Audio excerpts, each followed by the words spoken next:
باب پنجم عبادت کا مفہوم نماز، روزہ، زکوٰۃ، حج، حمایت اسلام۔ پچھلے باب میں تم کو بتایا گیا ہے کہ محمد صلی اللہ علیہ وسلم نے 6 امور پر ایمان لانے کی تعلیم دی ہے: اللہ وحدہ لا شریک پر، اللہ کے فرشتوں پر، اللہ کی کتابوں پر، بالخصوص قرآن مجید پر، اللہ کے رسولوں پر اور بالخصوص اس کے آخری رسول محمد رسول اللہ صلی اللہ علیہ وسلم پر، آخرت کی زندگی پر، اور ایمان بالقدر یعنی قدر پر ایمان لانا۔ یہ اسلام کی بنیاد ہے۔ جب تم ان چیزوں پر ایمان لے آؤ تو مسلمان کے گروہ میں شامل ہو جاؤ گے، لیکن ابھی پورے مسلم نہیں ہوئے۔ پورا مسلم انسان اس وقت ہوتا ہے جب وہ ان احکام کی اطاعت کرے جو نبی کریم صلی اللہ علیہ وسلم نے اللہ کی طرف سے دیے ہیں، کیونکہ ایمان لانے کے ساتھ ہی اطاعت تم پر لازم ہو جاتی ہے، اور اطاعت ہی کا نام اسلام ہے۔ دیکھو، تم نے اقرار کیا کہ اللہ ہی تمہارا خدا ہے، اس کے معنی یہ ہیں کہ وہ تمہارا آقا ہے اور تم اس کے غلام ہو، وہ تمہارا فرما روا ہے اور تم اس کے فرما بردار ہو۔ اب اگر اس کو آقا اور فرما روا مان کر تم نے نافرمانی کی تو تم خود اپنے اقرار کے بموجب باغی اور مجرم ہو گئے۔ پھر تم نے اقرار کیا کہ قرآن مجید خدا کی کتاب ہے، اس کے معنی یہ ہے کہ قرآن مجید میں جو کچھ ہے تم نے تسلیم کر لیا ہے کہ وہ اللہ ہی کا فرمان ہے۔ اب تم پر لازم آ گیا کہ اس کی ہر بات کو مانو اور ہر حکم پر سر جھکا دو۔ پھر تم نے یہ بھی اقرار کیا کہ محمد رسول اللہ صلی اللہ علیہ وسلم اللہ کے رسول ہیں۔ یہ دراصل اس بات کا اقرار ہے کہ آپ صلی اللہ علیہ وسلم جس چیز کا حکم دیتے ہیں اور جس چیز سے روکتے ہیں وہ اللہ کی طرف سے ہے۔ اب اس اقرار کے بعد آپ صلی اللہ علیہ وسلم کی اطاعت تم پر فرض ہو گئی، لہٰذا تم پورے مسلم اسی وقت ہوگے جب تمہارا عمل تمہارے ایمان کے مطابق ہو، ورنہ جس قدر تمہارے ایمان اور تمہارے عمل میں فرق رہے گا اتنا ہی تمہارا ایمان ناقص رہے گا۔ آؤ اب ہم تمہیں بتائیں کہ آپ صلی اللہ علیہ وسلم کو خدا کی مرضی کے مطابق زندگی بسر کرنے کا کیا طریقہ سکھایا ہے، کن چیزوں پر عمل کرنے کا حکم دیا ہے اور کن چیزوں سے منع فرمایا ہے۔ اس سلسلے میں سب سے پہلی چیز وہ عبادات ہیں جو تم پر فرض کی گئی ہیں۔ عبادت کا مفہوم۔ عبادت کے معنی دراصل بندگی کے ہیں۔ تم عبد یعنی بندے ہو، اللہ تمہارا معبود ہے۔ عبد اپنے معبود کی اطاعت میں جو کچھ کرے عبادت ہے۔ مثلا تم لوگوں سے باتیں کرتے ہو، ان باتوں کے دوران اگر تم نے جھوٹ سے، غیبت سے، فحش گوئی سے اس لیے پرہیز کیا کہ اللہ نے ان چیزوں سے منع کیا ہے، اور ہمیشہ سچائی، انصاف، نیکی اور پاکیزگی کی باتیں کی اس لیے کہ اللہ ان کو پسند کرتا ہے، تو تمہاری یہ سب باتیں عبادت ہوں گی، خواہ وہ سب دنیا کے معاملات ہی میں کیوں نہ ہو۔ تم لوگوں سے لین دین کرتے ہو، بازار میں خرید و فروخت کرتے ہو، اپنے گھر میں ماں باپ اور بھائی بہنوں کے ساتھ رہتے سہتے ہو، اپنے دوستوں اور عزیزوں سے ملتے جلتے ہو۔ اگر اپنی زندگی کے ان سارے معاملات میں تم نے اللہ کے احکام کو اور اس کے قوانین کو ملحوظ رکھا، ہر ایک کے حقوق ادا کیے، یہ سمجھ کر کہ اللہ نے اس کا حکم دیا ہے اور کسی کی حق تلفی نہ کی، یہ سمجھ کر کہ اللہ نے اس سے روکا ہے، تو گویا تمہاری یہ ساری زندگی اللہ کی عبادت ہی میں گزری۔ تم نے کسی غریب کی مدد کی، کسی بھوکے کو کھانا کھلایا، کسی بیمار کی خدمت کی، اور ان سب کاموں میں تم نے اپنے کسی ذاتی فائدے یا عزت یا ناموری کو نہیں بلکہ اللہ کی خوشنودی کو پیش نظر رکھا، تو یہ سب کچھ عبادت میں شمار ہوگا۔ تم نے تجارت یا صنعت یا مزدوری کی اور اس میں اللہ کا خوف کر کے پوری دیانت اور ایمانداری سے کام لیا، حلال کی روٹی کمائی اور حرام سے بچے، تو یہ روٹی کمانا بھی اللہ کی عبادت میں لکھا جائے گا۔ حالانکہ تم نے اپنی روزی کمانے کے لیے یہ کام کیے تھے، غرض یہ کہ دنیا کی زندگی میں ہر وقت ہر معاملے میں اللہ سے خوف کرنا، اس کی خوشنودی کو پیش نظر رکھنا، اس کے قانون کی پیروی کرنا، ہر ایک فائدے کو ٹھکرا دینا جو اس کی نافرمانی سے حاصل ہوتا ہو، اور ہر ایسے نقصان کو گوارا کر لینا جو اس کی فرما برداری میں پہنچے یا پہنچنے کا خوف ہو، یہ اللہ کی عبادت ہے۔ اس طریقے کی زندگی سراسر عبادت ہی عبادت ہے، حتیٰ کہ ایسی زندگی میں کھانا، پینا، پھرنا، سونا، جاگنا، بات چیت کرنا سب کچھ داخل عبادت ہے۔ یہ عبادت کا اصلی مفہوم ہے، اور انسان کا اصل مقصد مسلمان کو ایسا ہی عبادت گزار بندہ بنانا ہے۔ اس غرض کے لیے اسلام میں چند ایسی عبادتیں فرض کی گئی ہیں جو انسان کی اس بڑی عبادت کے لیے ٹریننگ کورس کی حیثیت رکھتی ہیں۔ جو شخص یہ ٹریننگ جتنی اچھی طرح لے گا، وہ اس بڑی اور اصلی عبادت کو اتنی ہی اچھی طریقے سے ادا کر سکے گا۔ اس لیے ان خاص باتوں کو فرض عین قرار دیا گیا ہے اور انہیں ارکان دین یعنی دین کے ستون کہا گیا ہے۔ جس طرح ایک عمارت چند ستونوں پر قائم ہوتی ہے، اسی طرح اسلامی زندگی کی عمارت بھی ان ستونوں پر قائم ہے۔ ان کو توڑ دو گے تو اسلام کی عمارت کو گرا دو گے۔ نماز، ان فرائض میں سب سے پہلا فرض نماز ہے۔ یہ نماز کیا ہے؟ دن میں 5 وقت زبان اور عمل سے انہی چیزوں کا اعادہ جن پر تم ایمان لے آئے ہو۔ تم صبح اٹھے اور سب سے پہلے پاک صاف ہو کر اپنے اللہ کے سامنے حاضر ہو گئے، اس کے سامنے کھڑے ہو کر، بیٹھ کر، جھک کر، زمین پر سر ٹیک کر اپنی بندگی کا اقرار کیا، اس سے مدد مانگی، اس سے ہدایت طلب کی، اس سے اطاعت کا عہد تازہ کیا، اس کی خوشنودی چاہنے اور اس کے غضب سے بچنے کی خواہش کا بار بار اعادہ کیا، اس کی کتاب کا سبق دہرایا، اس کے رسول کی سچائی پر گواہی دی اور اس دن کو بھی یاد کر لیا جب تم اس کی عدالت میں اپنے اعمال کے جواب دہی کے لیے حاضر ہوگے۔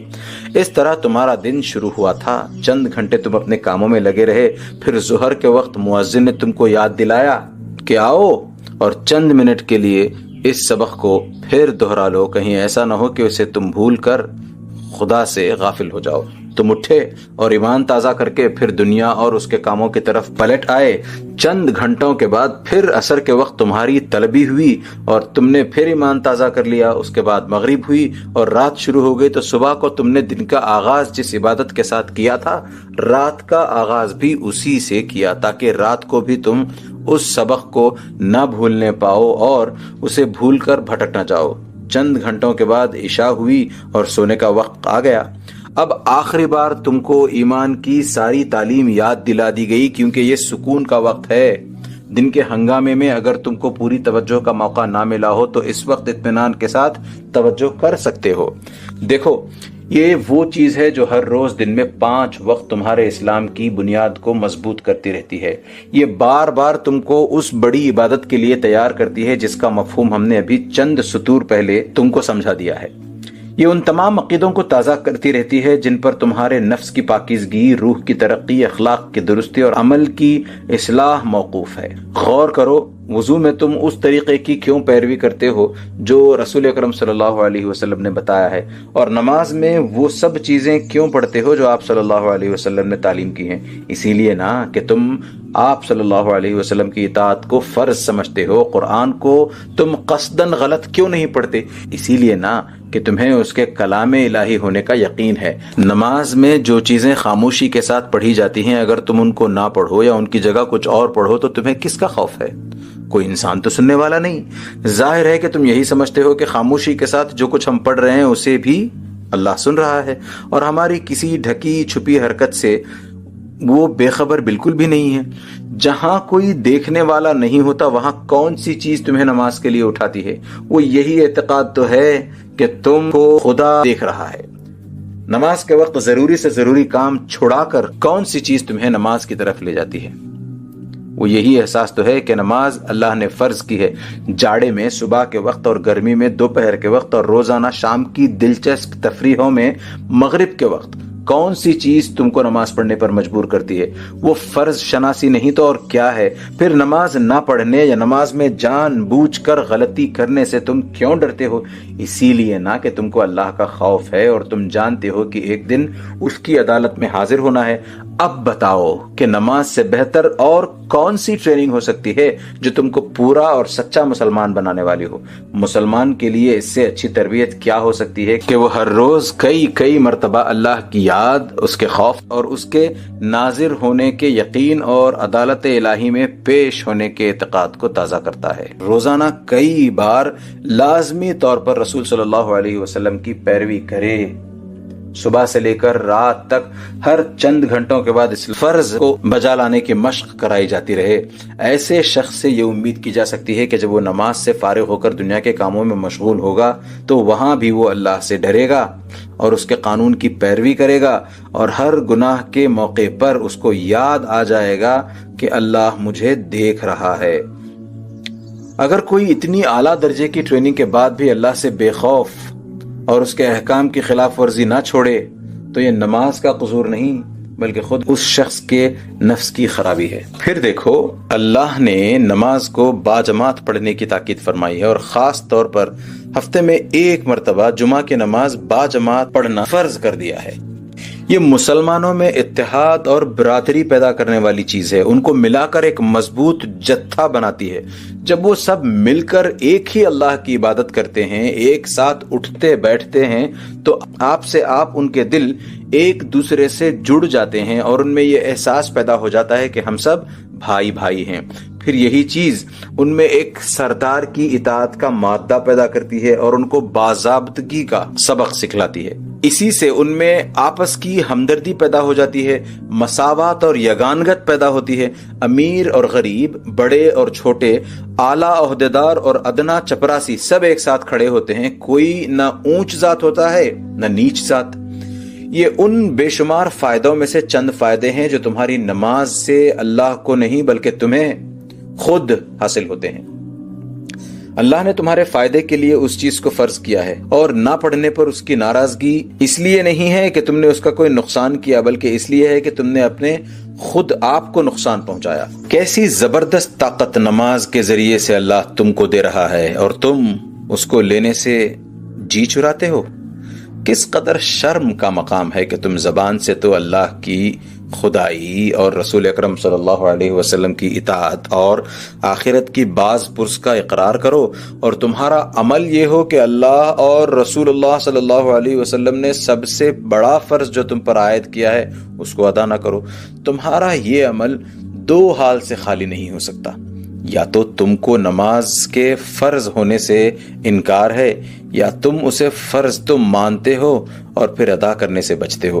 اگر فرضیت سے انکار ہے تو تم قرآن اور رسول اللہ صلی اللہ علیہ وسلم کو جھٹلاتے ہو، اور پھر ان دونوں پر تمہارے ایمان لانے کا دعویٰ جھوٹا ہے۔ اور اگر تم اسے فرض مان کر پھر ادا نہیں کرتے تو سخت ناقابل اعتبار آدمی ہو تم پر دنیا کے کسی بھی معاملے میں بھروسہ نہیں کیا جا سکتا۔ جب تم اللہ کی ڈیوٹی میں چوری کر سکتے ہو تو کوئی کیا امید کر سکتا ہے کہ انسانوں کی ڈیوٹی میں چوری نہ کرو گے۔ روزہ، دوسرا فرض روزہ ہے۔ یہ روزہ کیا ہے؟ جس سبق کو نماز روزانہ 5 وقت یاد دلاتی ہے، اسے روزہ سال میں ایک مرتبہ پورے 1 مہینے تک ہر وقت یاد دلاتا رہتا ہے۔ رمضان آیا اور صبح سے لے کر شام تک تمہارا کھانا پینا بند ہوا۔ سحری کے وقت تم کھا پی رہے تھے، یکایک اذان ہوئی اور تم نے فوراً ہاتھ روک لیا۔ اب کیسی ہی مرغوب غذا سامنے آئے، کیسی ہی بھوک پیاس ہو، کتنا ہی دل چاہے، تم شام تک کچھ نہیں کھاتے۔ یہی نہیں کہ لوگوں کے سامنے کچھ نہیں کھاتے، نہیں جی، تنہائی میں بھی جہاں کوئی دیکھنے والا نہیں ہوتا، ایک قطرہ پانی پینا یا ایک دانہ نگل جانا بھی تمہارے لیے ناممکن ہوتا ہے۔ پھر یہ ساری رکاوٹ ایک خاص وقت تک رہتی ہے۔ ادھر مغرب کی اذان ہوئی اور تم افطار کے لیے لپکے۔ اب رات بھر بے خوف و خطر تم جب اور جو چیز چاہو کھاتے رہو۔ غور کرو یہ کیا چیز ہے؟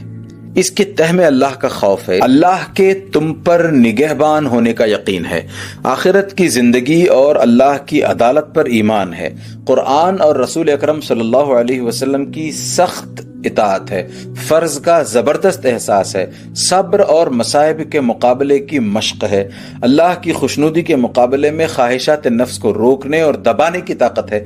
ہر سال رمضان کا مہینہ آتا ہے تاکہ پورے 30 دن تک یہ روزے تمہاری تربیت کر سکیں اور تمہارے اندر یہ تمام اوصاف پیدا کرنے کی کوشش کریں تاکہ تم پورے اور پکے مسلمان بنو، اور یہ اوصاف تمہیں اس عبادت کے قابل بنائیں جو ایک مسلمان کو اپنی زندگی میں ہر وقت بچا لانی چاہیے۔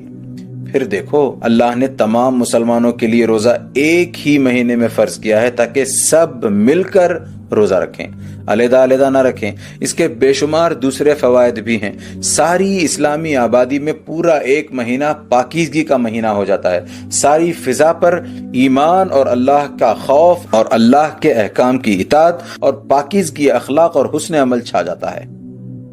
اس فضا میں برائیاں دب جاتی ہیں اور نیکیاں ابھرتی ہیں۔ اچھے لوگ نیک کاموں میں ایک دوسرے کی مدد کرتے ہیں، برے لوگ بدی کے کام کرتے ہوئے شرماتے ہیں۔ امیروں میں غریبوں کی امداد کا جذبہ پیدا ہوتا ہے، اللہ کی راہ میں مال خرچ کیا جاتا ہے۔ سارے مسلمان ایک حال میں ہوتے ہیں اور یہ ایک حال ہونا ان کے اندر یہ احساس پیدا کرتا ہے کہ ہم سب ایک جماعت ہیں۔ ان میں برادری، ہمدردی اور باہمی اتحاد پیدا کرنے کے لیے یہ ایک کارگر نسخہ ہے۔ یہ سب ہمارے ہی فائدے ہیں۔ ہمیں بھوکا رکھنے سے اللہ کا کوئی فائدہ نہیں۔ اس نے ہماری بھلائی ہی کے لیے رمضان کے روزے ہم پر فرض کیے ہیں۔ اس فرض کو جو لوگ بغیر کسی معقول وجہ کے ادا نہیں کرتے، وہ اپنے اوپر خود ظلم کرتے ہیں، اور سب سے زیادہ شرمناک طریقہ ان کا ہے جو رمضان میں علانیہ کھاتے پیتے ہیں۔ وہ گویا اس بات کا اعلان کرتے ہیں کہ ہم مسلمانوں کی جماعت میں سے نہیں ہیں، ہم کو اسلام کے احکام کی کوئی پرواہ نہیں، اور ہم ایسے بے باک ہیں کہ جس کو اللہ مانتے ہیں اس کی اطاعت سے بھی ہم کھلم کھلا منہ موڑ جاتے ہیں۔ بتاؤ، جن لوگوں کے لیے اپنی جماعت سے الگ ہونا ایک آسان بات ہو، جن کو اپنے خالق اور رازق کے خلاف بغاوت کرتے ہوئے ذرا شرم نہ آئے، اور جو اپنے دین کے سب سے بڑے پیشوا کے مقرر کیے ہوئے قانون کو علانیہ توڑیں، اس سے کوئی شخص کس وفاداری، کس نیک چلنی اور امانت داری، کس فرض شناسی اور پابندی قانون کی امید کر سکتا ہے؟ زکوٰۃ، تیسرا فرض زکوٰۃ ہے۔ اللہ تعالیٰ نے ہر مسلمان مالدار پر فرض کیا ہے کہ اگر اس کے پاس کم سے کم 40 روپے ہوں اور ان پر 1 سال پورا گزر جائے تو وہ ان میں سے 1 روپیہ کسی غریب رشتہ دار یا کسی محتاج، کسی مسکین، کسی نو مسلم، کسی مسافر یا کسی قرض دار شخص کو دے دے۔ اس طرح اللہ نے امیروں کی دولت میں غریبوں کے لیے کم از کم 2.5% حصہ مقرر کر دیا ہے۔ اس سے زیادہ اگر کوئی کچھ دے تو یہ احسان ہے جس کا ثواب اور زیادہ ہوگا۔ دیکھو، یہ حصہ اللہ کو نہیں پہنچتا، وہ تمہاری کسی چیز کا محتاج نہیں، لیکن وہ فرماتا ہے کہ اگر تم نے خوش دلی کے ساتھ میری خاطر اپنے کسی غریب بھائی کو کچھ دیا تو گویا مجھ کو دیا، اس کی طرف سے میں تم کو کئی گنا زیادہ بدلہ دوں گا۔ البتہ شرط یہ ہے کہ اس کو دے کر تم کوئی احسان نہ جتاؤ، اس کو ذلیل و حقیر نہ کرو، اس سے شکریہ کی بھی خواہش نہ رکھو، یہ بھی کوشش نہ کرو کہ تمہاری اس بخشش کا لوگوں میں چرچا ہو اور تمہاری لوگ تعریف کریں کہ فلاں صاحب بڑے سخی داتا ہیں۔ اگر تم ان ناپاک خیالات سے اپنے دل کو پاک رکھو گے اور محض میری خوشنودی کے لیے اپنی دولت میں سے غریبوں کو حصہ دو گے تو میں اپنی بے پایاں دولت میں سے تم کو وہ حصہ دوں گا جو کبھی ختم نہ ہوگا۔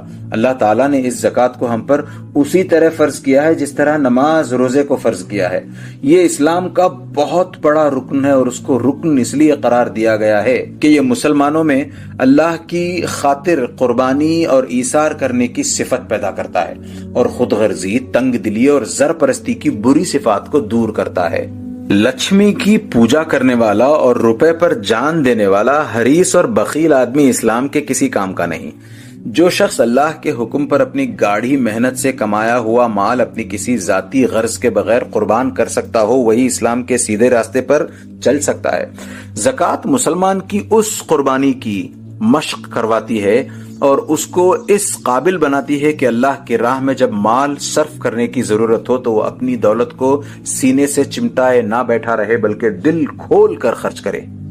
زکوٰۃ کا دنیاوی فائدہ یہ ہے کہ مسلمان آپس میں ایک دوسرے کی مدد کریں، کوئی مسلمان ننگا، بھوکا اور ذلیل و خوار نہ ہو، جو امیر ہیں وہ غریبوں کو سنبھال لیں اور جو غریب ہیں وہ بھیک مانگتے نہ پھریں۔ کوئی شخص اپنی دولت کو صرف اپنے عیش و آرام اور اپنی شان و شوکت ہی پر نہ اڑا دے، بلکہ یہ بھی یاد رکھے کہ اس میں اس کی قوم کے یتیموں اور بیواؤں اور محتاجوں کا بھی حق ہے۔ اس میں ان لوگوں کا بھی حق ہے جو کام کرنے کی قابلیت رکھتے ہیں مگر سرمایہ نہ ہونے کی وجہ سے نہیں کر سکتے۔ اس میں ان بچوں کا بھی حق ہے جو قدرت سے دماغ اور ذہانت لائے ہیں مگر غریب ہونے کی وجہ سے تعلیم نہیں پا سکتے۔ اس میں ان کا بھی حق ہے جو معذور ہو گئے ہیں اور کوئی کام کرنے کے قابل نہیں رہے۔ جو شخص اس حق کو نہیں مانتا وہ ظالم ہے۔ اس سے بڑھ کر کیا ظلم ہوگا کہ تم اپنے پاس روپے کے کھتے گھرے بیٹھے رہو، کوٹھیوں میں عیش کرو، موٹروں میں چڑھے چڑھے پھرو، اور تمہاری قوم کے ہزاروں آدمی روٹیوں کے محتاج ہوں اور ہزاروں کام کے آدمی بیکار مارے مارے پھریں۔ اسلام ایسی خود غرضی کا دشمن ہے۔ کافروں کو ان کی تہذیب یہ سکھاتی ہے کہ جو کچھ دولت ان کے ہاتھ میں لگے اس کو سمیٹ سمیٹ کر رکھیں اور اسے سود پر چلا کر آس پاس کے لوگوں کی کمائی بھی اپنے پاس کھینچ لیں۔ لیکن مسلمانوں کو ان کا مذہب یہ سکھاتا ہے کہ اگر خدا تمہیں اس قدر رزق دے جو تمہاری ضرورت سے زیادہ ہو تو اس کو سمیٹ کر نہ رکھو، بلکہ اپنے دوسرے بھائیوں کو دو تاکہ ان کی ضرورتیں پوری ہوں اور تمہاری طرح وہ بھی کچھ کمانے اور کام کرنے کے قابل ہو جائیں۔ حج، چوتھا فرض حج ہے۔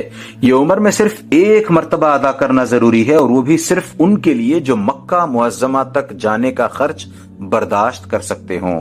جہاں اب مکہ معظمہ آباد ہے، یہاں اب سے ہزاروں برس پہلے ابراہیم علیہ السلام نے ایک چھوٹا سا گھر اللہ کی عبادت کے لیے بنایا تھا۔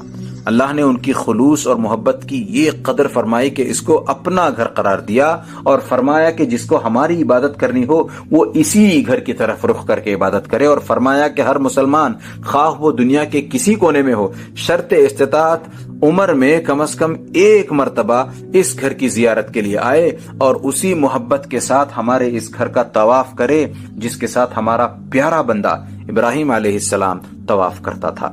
پھر یہ حکم دیا کہ جب ہمارے گھر کی طرف آؤ تو اپنے دلوں کو پاک کرو، نفسانی خواہشات کو روکو، خون ریزی اور بدکاری اور بد زبانی سے بچو، اسی ادب و احترام اور عاجزی کے ساتھ آؤ جس کے ساتھ تم کو اپنے مالک کے دربار میں حاضر ہونا چاہیے۔ یہ سمجھو کہ ہم اس بادشاہ کی خدمت میں جا رہے ہیں جو زمین اور آسمان کا حاکم ہے اور جس کے مقابلے میں سب انسان فقیر ہیں۔ اس عاجزی کے ساتھ جب آؤ گے اور خلوص دل کے ساتھ عبادت کرو گے تو ہم تمہیں اپنی نوازشوں سے مالا مال کر دیں گے۔ ایک لحاظ سے دیکھو تو حج سب سے بڑی عبادت ہے۔ اللہ کی محبت اگر انسان کے دل میں نہ ہو تو وہ اپنے کاروبار چھوڑ کر، اپنے عزیزوں اور دوستوں سے جدا ہو کر اتنے لمبے سفر کی زحمت ہی کیوں برداشت کرے گا؟ اس لیے حج کا ارادہ خود ہی محبت اور اخلاص کی دلیل ہے۔ پھر جب انسان اس سفر کے لیے نکلتا ہے تو اس کی کیفیت عام سفروں جیسی نہیں ہوتی۔ اس سفر میں زیادہ تر اس کی توجہ اللہ کی طرف رہتی ہے، اس کے دل میں شوق اور ولولہ بڑھتا چلا جاتا ہے۔ جوں جوں کعبہ قریب آتا ہے محبت کی آگ اور زیادہ بھڑکتی ہے، گناہوں اور نافرمانیوں سے دل خود بخود نفرت کرتا ہے، پچھلے گناہوں پر شرمندگی ہوتی ہے، آئندہ کے لیے اللہ سے دعا کرتا ہے کہ فرما برداری کی توفیق بخشے، عبادت اور ذکر الہی میں مزہ آنے لگتا ہے، سجدے لمبے لمبے ہونے لگتے ہیں اور دیر تک سر اٹھانے کو جی نہیں چاہتا، قرآن پڑھتا ہے تو اس میں کچھ اور ہی لطف آتا ہے، روزہ رکھتا ہے تو اس کی حلاوت ہی کچھ اور ہوتی ہے، پھر جب وہ حجاز کی سرزمین پر قدم رکھتا ہے تو اسلام کی ساری ابتدائی تاریخ اس کی آنکھوں کے سامنے پھر جاتی ہے۔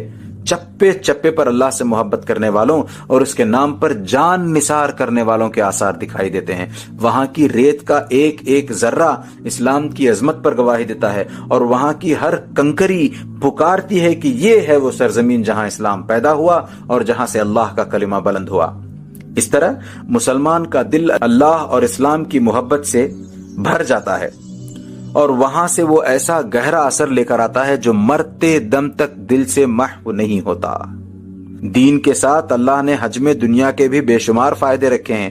حج کی وجہ سے مکہ دنیا کے مسلمانوں کا مرکز بنا دیا گیا ہے۔ زمین کے ہر کونے سے اللہ کے نام لینے والے ایک ہی زمانے میں وہاں جمع ہوتے ہیں، ایک دوسرے سے ملتے ہیں، آپس میں اسلامی محبت قائم ہوتی ہے اور یہ نقش دلوں میں بیٹھ جاتا ہے کہ مسلمان خواہ کسی ملک اور کسی نسل کے ہوں، سب ایک دوسرے کے بھائی ہیں اور ایک ہی قوم ہے۔ اس بنا پر حج ایک طرف اللہ کی عبادت ہے تو اس کے ساتھ ہی وہ تمام دنیا کے مسلمانوں کی کانفرنس بھی ہے اور مسلمانوں کی عالمگیری برادری میں اتحاد پیدا کرنے کا سب سے بڑا ذریعہ بھی۔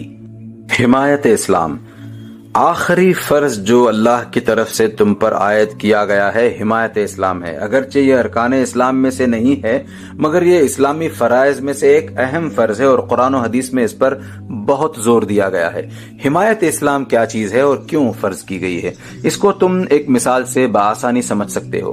فرض کرو کہ ایک شخص تم سے دوستی کرتا ہے، مگر ہر آزمائش کے موقع پر ثابت ہوتا ہے کہ اس کو تم سے کوئی ہمدردی نہیں، وہ تمہارے فائدے اور نقصان کی پرواہ نہیں کرتا۔ جس کام میں تمہارا نقصان ہوتا ہے اس کو وہ اپنے ذاتی فائدے کے خاطر تکلف کر گزرتا ہے، جس کام میں تمہارا فائدہ ہوتا ہے اس میں تمہارا ساتھ دینے سے وہ صرف اس لیے پرہیز کرتا ہے کہ اس میں اس کا خود کا کوئی فائدہ نہیں۔ تم پر کوئی مصیبت آئے تو وہ تمہاری کوئی مدد نہیں کرتا، کہیں تمہاری برائی کی جا رہی ہو تو وہ خود بھی برائی کرنے والوں میں شریک ہو جاتا ہے، یا کم از کم تمہاری برائی کو خاموشی کے ساتھ سنتا ہے۔ تمہارے دشمن تمہارے خلاف کوئی کام کریں تو وہ ان کے ساتھ شریک ہو جاتا ہے، یا کم از کم تمہیں ان کی شرارتوں سے بچانے کی ذرا کوشش نہیں کرتا۔ بتاؤ، کیا تم ایسے شخص کو اپنا دوست سمجھو گے؟ تم یقیناً کہو گے کہ ہرگز نہیں، اس لیے کہ وہ محض زبان سے دوستی کا دعویٰ کرتا ہے مگر در حقیقت دوستی اس کے دل میں ہی نہیں ہے۔ دوستی کے معنی تو یہ ہے کہ انسان جس کا دوست ہو اس سے محبت اور خلوص رکھے، اس کا ہمدرد و خیر خواہ ہو، وقت پر اس کے کام آئے، دشمنوں کے مقابلے میں اس کی مدد کرے، اس کی برائی سننے تک کا روادار نہ ہو۔ جب یہ بات اس میں نہیں تو یہ منافق ہے، اس کا دوستی کا دعویٰ جھوٹا ہے۔ اسی مثال پر قیاس کر لو کہ جب تم مسلمان ہونے کا دعویٰ کرتے ہو تو تم پر فرض کیا عائد ہوتا ہے؟ مسلمان ہونے کے معنی یہ ہے کہ تم میں اسلامی حمیت ہو، ایمانی غیرت ہو، اسلام کی محبت اور اپنے مسلمان بھائیوں کی سچی خیر خواہی ہو۔ تم خواہ دنیا کا کوئی کام کرو، اس میں اسلام کا مفاد اور مسلمانوں کی بھلائی ہمیشہ تمہارے پیش نظر رہے۔ اپنے ذاتی فائدے کی خاطر یا اپنے کسی ذاتی نقصان سے بچنے کی خاطر تم سے کبھی کوئی ایسی حرکت سرزد نہ ہو جو اسلام کے مقاصد اور مسلمانوں کی فلاح کے خلاف ہو، اور ہر اس کام میں دل و جان اور مال سے حصہ لو جو اسلام اور مسلمانوں کے لیے مفید ہے، اور ہر اس کام سے الگ رہو جو اسلام اور مسلمانوں کے لیے نقصان دہ ہو۔ اپنے دین اور اپنی دینی جماعت کی عزت کو اپنی عزت سمجھو۔ جس طرح تم خود اپنی توہین برداشت نہیں کر سکتے، اسی طرح اسلام اور اہل اسلام کی توہین بھی برداشت نہ کرو۔ جس طرح تم خود اپنے خلاف اپنے دشمنوں کا ساتھ نہیں دیتے، اسی طرح اسلام اور مسلمانوں کے دشمنوں کا بھی ساتھ نہ دو۔ جس طرح تم اپنی جان، مال اور عزت کی حفاظت کے لیے ہر قسم کی قربانی پر آمادہ ہو جاتے ہو، اسی طرح اسلام اور مسلمانوں کی حفاظت کے لیے بھی ہر قربانی پر آمادہ رہو۔ یہ صفات ہر اس شخص میں ہونی چاہیے جو اپنے آپ کو مسلمان کہتا ہو، ورنہ اس کا شمار منافقوں میں ہوگا اور اس کا عمل خود ہی اس کے زبانی دعوے کو جھوٹا ثابت کر دے گا۔ اسی حمایت اسلام کا ایک شعبہ وہ ہے جس کو شریعت کی زبان میں جہاد کہتے ہیں۔ جہاد کے لفظی معنی ہے کسی کام میں اپنی انتہائی طاقت صرف کر دینے کے۔ اس معنی کے لحاظ سے جو شخص اللہ کا کلمہ بلند کرنے کے لیے روپے سے، زبان سے، قلم سے، ہاتھ پاؤں سے کوشش کرتا ہے وہ بھی جہاد کرتا ہے، مگر خاص طور پر جہاد کا لفظ اس جنگ کے لیے استعمال کیا گیا ہے جو تمام دنیاوی اغراض سے پاک ہو کر محض اللہ کے لیے اسلام کے دشمنوں سے کی جائے۔ شریعت میں اس جہاد کو فرض کفایہ کہتے ہیں، یعنی یہ ایسا فرض ہے جو تمام مسلمانوں پر عائد تو ہو جاتا ہے، لیکن اگر ایک جماعت اس کو ادا کرے تو باقی لوگوں پر سے اس کو ادا کرنے کی ذمہ داری ساقط ہو جاتی ہے۔ البتہ اگر کسی اسلامی ملک پر دشمنوں کا حملہ ہو تو اس صورت میں جہاد اس ملک کے تمام باشندوں پر نماز اور روزے کی طرح فرض عین ہو جاتا ہے، اور اگر وہ مقابلے کی طاقت نہ رکھتے ہوں تو ان کے قریب جو ملک واقع ہوں وہاں کے بھی ہر مسلمان پر فرض ہو جاتا ہے کہ جان اور مال سے ان کی مدد کرے، اور اگر ان کی مدد سے بھی دشمن کا حملہ دفع نہ ہو تو تمام دنیا کے مسلمانوں پر ان کی حمایت اسی طرح فرض ہو جاتی ہے جس طرح نماز اور روزہ فرض ہے۔